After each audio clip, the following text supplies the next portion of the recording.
Good morning, all of you. Good afternoon, all of you. Today I shall teach you about the inorganic chemistry as block element part second. छात्रों, पिछले वाली class में हमने आपको बताया था कि यस ब्लॉक एलिमेंट का मीन्स पार्ट फर्स्ट में means first A group element बताया हुआ था। अब मैं इसमें आपको सेकेंड ए ग्रुप एलिमेंट को एक्सप्लेन करूँगा और इसमें सबसे पहले हम आपको यह बता दें कि जो सेकेंड ए ग्रुप एलिमेंट होता है उस भी क्लास में भी मैंने यही चर्चा किया हुआ था। सेकेंड ए ग्रुप जो एलिमेंट होता है उसमें ऑलरेडी इसमें होता क्या है कि यह भी एक प्रकार का एल्केलाइन अर्थ मेटल एटम के नाम से जाना जाता है। सेकेंड ए ग्रुप भी किसके नाम से जाना जाता है? Alkaline earth metal atom, earth metal atom. ये सेकेंड ए ग्रुप एलिमेंट भी एल्कलाइन अर्थ मेटल एटम के नाम से जाना जाता है और इसका रीज़न यह होता है कि आपको दिखा दे इसका रीज़न क्या है। जैसे अगर आप बेरिलियम में वाटर हाइड्रोलिसिस कराएंगे, H2O करा करके यहाँ पर इसका हाइड्रोलिसिस कराते हैं तो यहाँ पर आप देखेंगे कि वाटर अपने आप को H+ और OH- में आसानी के साथ तोड़ लेता है और यह बना लेता है beryllium hydroxide, that is dibasic है। ये डाइबेसिक बना ले रहा है तो यह बेरिलियम की वजह से हाइड्रोक्साइड वजह से यह एल्केलाइन हो गया और यह ऑलरेडी माइनर है, मिनरल्स है। तो मिनरल्स की वजह से यह क्या हो गया कि मिनरल्स की वजह से यह क्या हो गया कि यह alkaline earth metal atom class. अच्छा, एक चीज़ बहुत बड़ी चीज़ है कि इसमें हम लोग नाम जो ले रहे हैं मेटल का नाम ले रहे हैं, यह चीज़ है। आप इसको मैंने एक्सप्लेन नहीं किया, उस वाले भी वीडियो में भी एक्सप्लेन नहीं किया और इसमें ज़रूर करूँगा। देखिए इसका नाम मेटल क्यों पड़ा। सबसे पहले तो यह जानिए कि जो मेटल होते हैं वह सॉलिड होते हैं, तो इस ब्लॉक के जो एलिमेंट हैं वह ऑलरेडी क्या हैं? सॉलिड हैं। तो सॉलिड है और सॉलिड होने की वजह से इसमें इलेक्ट्रोकंडक्टिविटी भी पाई जा रही है, तो इसलिए यह क्या हो गए? मेटल हो गए। तो बेटा इस चीज़ को ध्यान देना कि ये सभी मेटल हैं और साथ साथ एल्कलाइन भी हैं और ये सेकेंड ए ग्रुप वाले अर्थ इसलिए नाम लिया जा रहा है कि यह एल्कलाइन अर्थ मेटल एटम है, यानी यह कि ये मिनरल्स के रूप में पाए जाते हैं। ठीक है। अच्छा, दूसरी चीज़ आप यहाँ पर ये देखिएगा, जैसे मैग्नीशियम हो गया, तो मैग्नीशियम की बात करें तो मैग्नीशियम में अगर हम वाटर को डिज़ोल्व करें तो वाटर का भी हाइड्रोलिसिस कराए तो यह हो जाएगा MgOH का वोल्टेज, मैग्नीशियम हाइड्रोक्साइड। तो जब ये मैग्नीशियम हाइड्रोक्साइड हो रहा है ना, तो यहाँ पर भी क्या होगा कि ये डाइबेसिक में हो रहा है, या एक प्रकार का भी क्या है? मिनरल्स होता है। तो आप जितने भी पाएंगे, चाहे बेरिलियम, चाहे मैग्नीशियम, चाहे कैल्शियम, चाहे स्टेरियम, चाहे बेरियम, चाहे रेडियम, ये सभी लोग क्या होते हैं? एल्कलाइन अर्थ मेटल एटम हैं। आपको एक चीज़ और बता दें कि जैसे आपने देखा कि हमने थोड़ा सा जिक्र नहीं किया हुआ था, फर्स्ट ए ग्रुप एलिमेंट में हमारा जो 87 फ्रांसियम का है, यह 87 फ्रांसियम जो है यह एक प्रकार का रेडियो एक्टिव एलिमेंट है। कैसा एलिमेंट है? रेडियो एक्टिव एलिमेंट है। इस चीज़ को केयर करिएगा कि हमारा जो फर्स्ट ग्रुप एलिमेंट का जो फ्रांसियम है यह एक प्रकार का रेडियो एक्टिव एलिमेंट है, यानी कि इसमें रेडियो एक्टिविटी पाई जाती है। दूसरी चीज़ें ये देखिए कि 88 रेडियम का है। 88 रेडियम में भी आप केयर करिएगा कि 88 जो रेडियम का है इसमें भी ऑलरेडी जो है रेडियो एक्टिव एलिमेंट पाए जा रहे हैं, है कि नहीं? यह भी रेडियो एक्टिव एलिमेंट है। हाँ, 88 रेडियम भी क्या है? रेडियो एक्टिव एलिमेंट है ना। 88 रेडियम भी क्या है? रेडियो एक्टिव एलिमेंट है। तो 87 जो फ्रांसियम है यह भी एक प्रकार का रेडियो एक्टिव एलिमेंट है। 88 जो रेडियम है यह भी एक प्रकार का रेडियो एक्टिव एलिमेंट है। यह सारी चीज़ें रेडियो एक्टिव एलिमेंट होती हैं। ठीक है, अब उसके बाद देखिएगा कि हाँ ठीक है। अब चलो हम आपको थोड़ा सा ये चेक करके बता दें कि कैसे हम ये जानें कि ये जो 6 एलिमेंट है यह सेकेंड ग्रुप एलिमेंट है ना। तो जैसे 4 इलेक्ट्रॉनिक कॉन्फ़िगरेशन की बात करते हैं और थोड़ा सा मिटा करके, क्योंकि वहाँ जगह कम रहता है और इलेक्ट्रॉनिक कॉन्फ़िगरेशन के साथ साथ और सारी चीज़ें नहीं हो पाती हैं, तो थोड़ा सा मिटा करके तब डिटेल जानकारी आपको बताते हैं हम।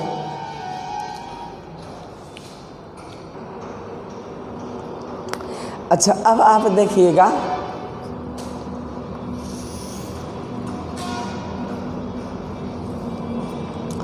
हाँ, अब थोड़ा सा आप ये देखिएगा कि हम किस तरह से इसको कैसे सिद्ध करेंगे कि यह एक प्रकार का रेडियो एक्टिव एलिमेंट है और यह कैसे होगा ना, इसको थोड़ा सा देखिएगा आप, है ना। तो इसके लिए करते क्या हैं हम, रेडियो एक्टिविटी इसका दिखाने के लिए कि हाँ, तो देखिएगा कैसे करेंगे हम। देखिए, सेकेंड ए ग्रुप एलिमेंट का इलेक्ट्रॉनिक कॉन्फ़िगरेशन दिखाते हैं आपको बहुत खूबी तरीके से।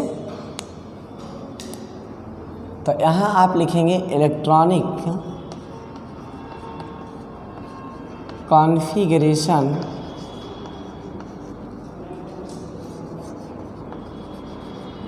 ऑफ S ब्लॉक एलिमेंट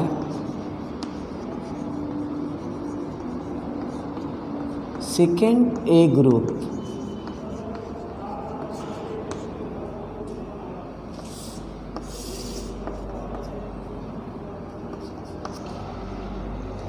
ना electronic configuration of S block element, S block element second A group, ये देखना होगा आपको। अब इसमें होता क्या है कि जो S ब्लॉक एलिमेंट है सेकेंड ग्रुप को देखना है। जैसे 4 बेरिलियम का है तो ये हो गया 1s2, क्या हो गया 1s2। अब 1s2 से ये साबित हो गया कि S ब्लॉक का यह दूसरा समूह का एलिमेंट है और यह पहले पीरियड का एलिमेंट है। देखा आपने किस तरह से मैंने किया। 12 मैग्नीशियम का होता है तो 12 मैग्नीशियम का आप करके देख लीजिए। 1s2, 2s2, 2p6, 3s2। तो ये क्या हो गया, 6 4 10 2 12 हो गए। 12 मैग्नीशियम के हो गए। 20 कैल्शियम की, that is 1s2, 2s2, 2p6, 3s2, 3p6, 4s2, 3d10। But यहाँ पे आप 4s2 पर ही रुक जाइए क्योंकि 20 हो चुके हैं। 6 4 10 2 12 6 18 2 20 हो गए। ये हो गया। 38 स्ट्रेंशियम का हो गया, that is 1s2, 2s2, 2p6, 3s2, 3p6, 4s2, 3d10, 4p6, 5s2। ये हो गया। अब इसमें क्या हो गया, 56 बेरियम का हो गया। 56 barium, that is 1s2, 2s2, 2p6, 3s2, 3p6, 4s2, 3d10, 4p6, 5s2, 4d10, 5p6, that is 6s2। ये हो गया। उसके बाद 88 रेडियम का हो गया, that is 88 radium, 1s2, 2s2, 2p6, 3s2, 3p6, 4s2, 3d10, 4p6 5s2, 4d10 5p6 6s2, 5d10 6p6 7s2। तो इस तरह से आप देख सकते हैं कि सारे इलेक्ट्रॉनिक कॉन्फ़िगरेशन ये बता रहे हैं कि यह यस ब्लॉक के दूसरे ग्रुप के एलिमेंट हैं। देख सकते हैं लास्ट में सब की सब दूसरे ही ग्रुप के एलिमेंट इंडिकेट कर रहे हैं, देख सकते हैं। तो यहाँ पे यह बता रहा है कि यह सभी क्या हैं, यस ब्लॉक के दूसरे ग्रुप के एलिमेंट मौजूद हैं और इस तरह से इनका ऑक्सीकरण संख्या भी +2 ही होगा। क्यों? क्योंकि इनका आप बोरबरी के अनुसार भी इलेक्ट्रॉनिक कॉन्फ़िगरेशन करके देख सकते हैं। हाँ, ये तो आप बाउ के अनुसार है, जैसे आपने देखा 4 बेरिलियम है तो 4 बेरिलियम का 2 हो जाएगा। 12 मैग्नीशियम का देख सकते हैं आप 2 8 2 हो जाएगा। तो 2 8 2 यह बता रहा है कि अगर यह 2 इलेक्ट्रॉन निकाल देते हैं तो इनके बाहरी कोश में 8 हो जाएगा। बेस कैल्शियम का है, ये भी आप देख सकते हैं। बेस कैल्शियम का मतलब ये हुआ कि 2 8 8 यानी फिर ये 2 यानी 8 तो 10 8 18 2 20, यानी यह भी बता रहा है कि अगर ये 2 निकाल सकते हैं तो इस तरीके से हमने यह पाया कि इनका जो ऑक्सीडेशन नंबर होगा यह +2 होगा। ऑक्सीडेशन नंबर यानी यह क्या होगा, ऑक्सीडेशन नंबर इनका +2 होगा।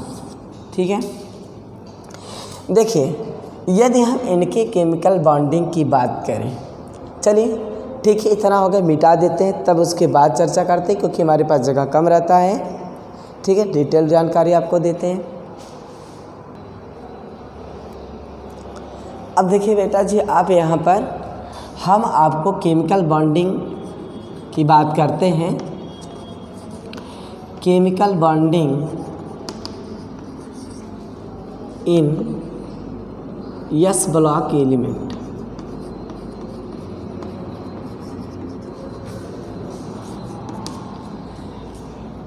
यस ब्लॉक एलिमेंट की केमिकल बॉन्डिंग क्या है, इसको देखिएगा बड़ी ही अच्छे तरीके से।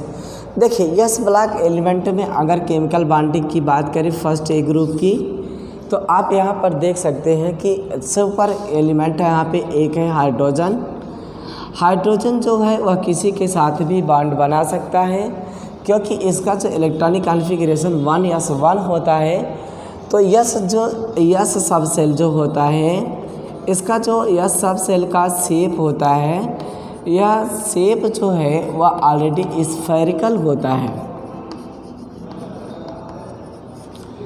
यस सब सेल का जो शेप होता है वह क्या होता है, स्फेरिकल होता है। और स्फेरिकल शेप यह बताता है कि ऑलरेडी स्फेरिकल शेप यह बताता है, यह शो करता है स्फेरिकल शेप कि इनका आकार स्फेरिकल है और वह उनके अंदर तीनों एक्सिस इन्वॉल्व है। स्फेरिकल का मतलब कि इनमें तीनों एक्सिस क्या हैं, इन्वॉल्व हैं, यानी इनमें एक्स भी है, वाई भी है और जेड भी है। तो जब इनमें तीनों एक्सिस इन्वॉल्व है तो इसका मतलब ये हुआ कि यह किसी भी एक्सिस पर काम कर सकते हैं। ठीक है, तो ये तरीका रहा। यस सब सेल 1s1 हो गया। यस सब सेल शेप है, स्फेरिकल है, इनमें तीनों एक्सिस वाल है। तो हाइड्रोजन की बात करें तो यह हमेशा हम देखते हैं कोवैलेंट बॉन्ड देता है। हाइड्रोजन जो होता है क्लोरीन के साथ मिल करके हाइड्रोक्लोरिक एसिड बना देता है, कोवैलेंट बॉन्ड बना लेता है। ऐसे भी देखा आपने। या देखिए BTS6 के केस में यह ब्रिजिंग बॉन्ड भी बना लेता है, ब्रिजिंग बॉन्ड भी बना लेता है BTS6 के केस में। तो इसमें क्या है, तो यह किसी के साथ किसी भी प्रकार का बॉन्ड बना लेता है। तो हाइड्रोजन एक एक्सेप्शन के रूप में है, एक्सेप्शन केस है हाइड्रोजन का कि यह किसी के साथ भी कुछ भी कर सकता है। आयनिक बॉन्ड भी बना लेता है क्योंकि वह अपना इलेक्ट्रॉन दे करके प्रोटॉन के रूप में हो जाता है।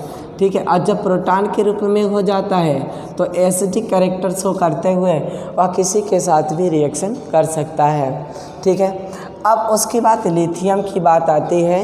जब हम लिथियम की बात करें तो आप देखिए लिथियम की बात करें या सोडियम की बात करें या पोटेशियम की बात करें या रुबिडियम की बात करें या हम सीजियम की बात करें, ये सारे के सारे लोग आयनिक बॉन्ड बनाते हैं,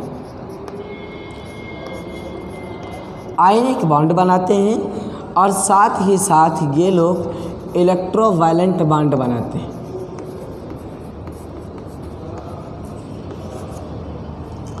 है ना, ये क्या बनाते हैं, आयनिक बॉन्ड बनाते हैं और साथ ही साथ क्या बनाते हैं, इलेक्ट्रोवायलेंट बॉन्ड बनाते हैं। इसलिए क्योंकि यह अपना इलेक्ट्रॉन, देखिए इलेक्ट्रोवायलेंट बॉन्ड का मतलब होता है कि जब हम साझे का इलेक्ट्रॉन किसी को दे दें और उसे पुनः वापस न लें, जब हम उसे पुनः वापस नहीं ले लेंगे तो ऐसे स्थिति में वह इलेक्ट्रोवायलेंट बॉन्ड होता है। लेकिन जो इलेक्ट्रॉन दिया जाएगा वह ऑलरेडी इलेक्ट्रॉन जो होगा वह पेयर का नहीं होगा, क्योंकि यदि पेयर का इलेक्ट्रॉन दिया जा रहा है तो ऐसी स्थिति में वह कोऑर्डिनेट बॉन्ड बन जाता है। और कोऑर्डिनेट बॉन्ड तभी बनता है जब पेयर का इलेक्ट्रॉन लेने वाला और देने वाला एक एक्सिस पर आते हैं, तभी वह जोड़ा का इलेक्ट्रॉन ट्रांसफ़र हो सकता है, माइग्रेट हो सकता है, वरना वो नहीं हो सकता। तो आयनिक बॉन्ड और इलेक्ट्रोवायलेंट बॉन्ड में बहुत ज़्यादा दिक्कत नहीं आती है।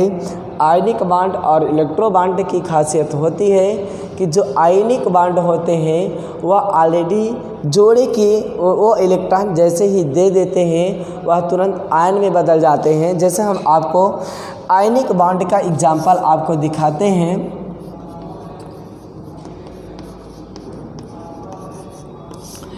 आयनिक बॉन्ड का एग्जांपल जैसे मान लीजिए कि सोडियम है, 11 सोडियम है और इसके पास है 2 8 और 1, इसके बाहरी कक्षा में 1 इलेक्ट्रॉन है, यानी वह 1 इलेक्ट्रॉन किसी को दे करके अपना अष्टक पूरा कर सकता है।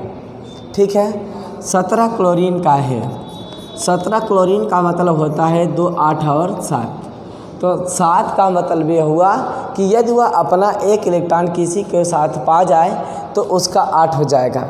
यही हम आपको थोड़ा सा कोवैलेंट बॉन्ड की बात दिखा दें, आप कहेंगे कि वाकई में सही बात है।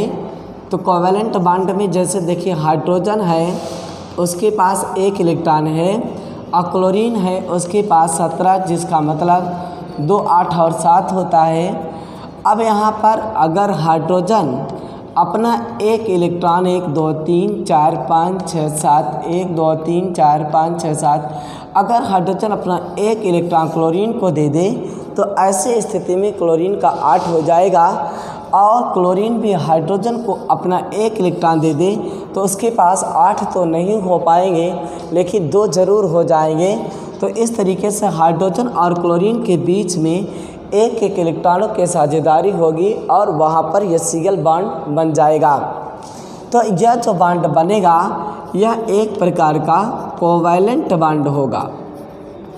यह एक प्रकार का क्या होगा, यह एक प्रकार का कोवैलेंट बॉन्ड होगा।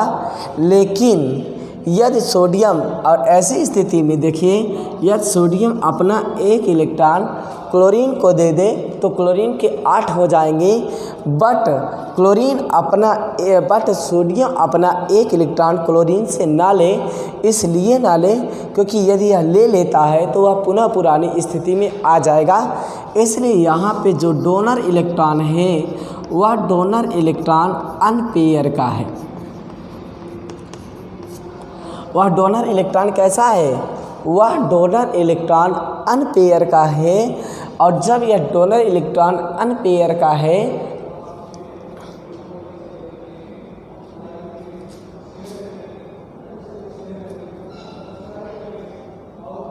यह डोनर इलेक्ट्रॉन क्या हो, अनपेयर का हो।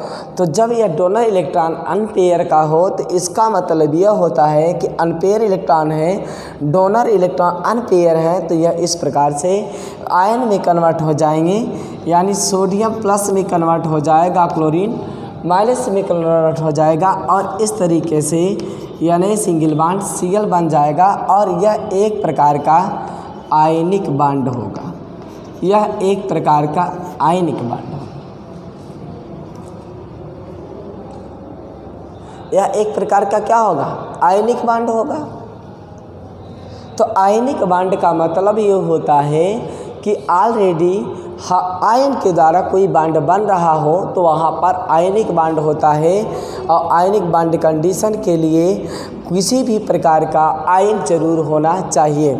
लेकिन आपको बता दें, सोडियम और क्लोरीन के बीच में आयनिक बांड के साथ साथ इलेक्ट्रोवैलेंट बांड भी बनता है, क्योंकि ऑलरेडी ये एक प्रकार का इलेक्ट्रोवैलेंट बांड बनाते हैं। और ऐसी स्थिति में आयन के द्वारा अगर बांड बन रहा, आयनिक हो रहा है, और इन्हें हम इलेक्ट्रोवैलेंट बांड कहते हैं।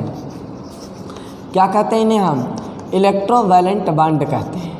ये देखिए, इन्हें हम इलेक्ट्रोवैलेंट बांड भी कहते हैं। तो ये रहा आपका कि हमारे पास जो ऑलरेडी एस ब्लॉक के एलिमेंट मौजूद हैं वह बांड, वो सभी लोग आयनिक बांड बनाते हैं और साथ ही साथ इलेक्ट्रोवैलेंट बांड बनाते हैं और साथ ही साथ कोवैलेंट बांड भी बनाते हैं। तो आपने देखा कि किस तरह से आयनिक बांड बनता है, इलेक्ट्रोवैलेंट बांड बनता है, तो और कोवैलेंट बांड भी बना लेते हैं। यह बखूबी रहा यस ब्लॉक एलिमेंट के ब्रिजिंग बांड भी बना लेते हैं। और चीज़ें मैं आपको दिखाऊंगा। ये कार्बन के साथ बड़ी ही अच्छी तरह से जुड़ करके मात्र हाइड्रोकार्बन बना लेते हैं, एल्केन बना लेते हैं, है ना। तो ये सारी कंडीशन आती हैं। अभी मैं आगे और आपको बता रहा हूँ, ये देखिएगा।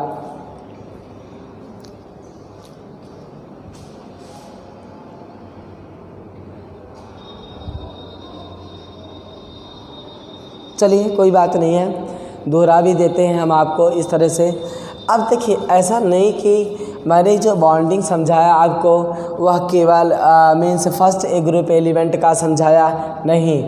मैंने ये चीज़ें आपको आयनिक भी मैंने आपको ये सारी चीज़ें सेकेंड ए ग्रुप के लिए भी बताया। देखिए, जैसे मैग्नीशियम MgCl2 की बात करें हम, तो MgCl2 के केस में आपको बता दें कि उसमें केवल आयनिक बांड होता है। MgCl2 के केस में इलेक्ट्रोवैलेंट बांड नहीं होता है, केवल आयनिक बांड होता है। लेकिन यदि किसी कंपटीशन में आ जाए कि NaCl के अंदर कौन सा बांड है, तो आपको वहाँ पे शो करना होगा कि जो आपका NaCl होता है उसमें इलेक्ट्रोवैलेंट बांड भी होते हैं और साथ ही साथ आयनिक बांड होते हैं।